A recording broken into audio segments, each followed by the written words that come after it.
तर hi hello सगळ्यांना नमस्कार। तर आज आपण बनवणार आहे वर्षभर टिकणारं आंब्याचं लोणचं। तर चला मग सुरुवात करूया कसं बनवायचं ते। तर मी हे आंबे धुवून त्यांना कापून स्वच्छ पुसून त्याला हळद मीठ लावून रात्रभर मग सकाळी असंच ठेवलेलं पाण्यातून काढून त्या पाणी सगळं काढून आणि हे चांगले सुकलेत आता। तर चला आपण पुढचा मसाला वगैरे बनवायला सुरुवात करूया।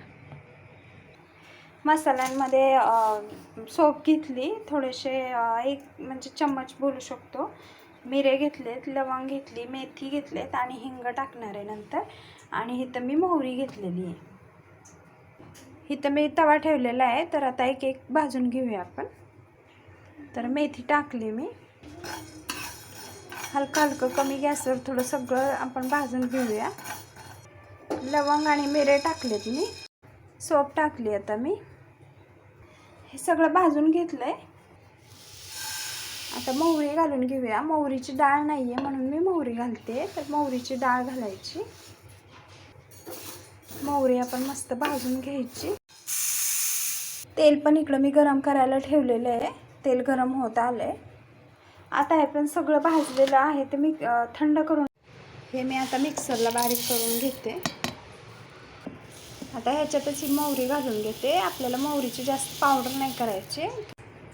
तर असं झालेलं आहे, जास्त बारीक काय करायचं नाही पावडर, थोडंसं मोठं मोठंच ठेवायचं।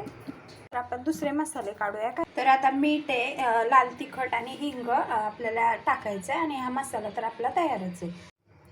हा मसाला टाकून घेऊया आंब्यामध्ये।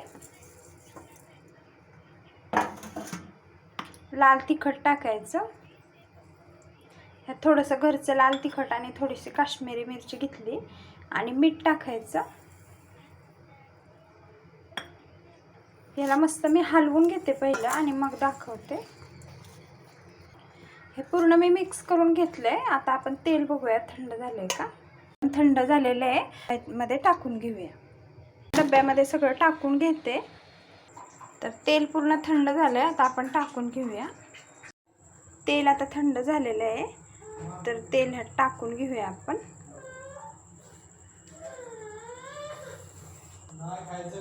ह्यात तेल ओतून घेतलेले आहे, तर असंच ह्याला मुरवायला ठेवायचं। टाकलं तर आपण वरून परत तेल घालायचं जर लागेल। जर व्हिडिओ आवडला असेल तर व्हिडिओला लाईक करा आणि चॅनलला सबस्क्राईब करा। धन्यवाद।